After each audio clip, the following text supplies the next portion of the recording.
საკუთარ უნივერსიტეტს არც ერთი პროფესორი მით უმეტეს არ მოქცევია ისე, როგორც მოექცა კალბატონი ალასანია, რომელმაც გაქურდა საქართველოს ტექნიკური უნივერსიტეტი.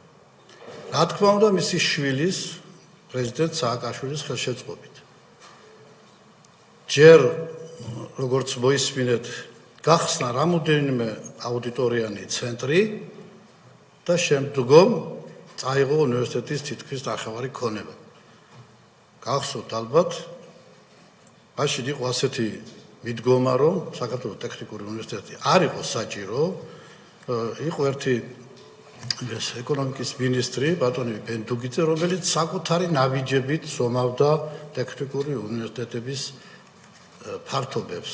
განსაკუთრებით აინტერესებდა მისაღები ფოიეები, რომ იქ გაეყიდა და რაღაც სასტუმროები გაეკეთებინა.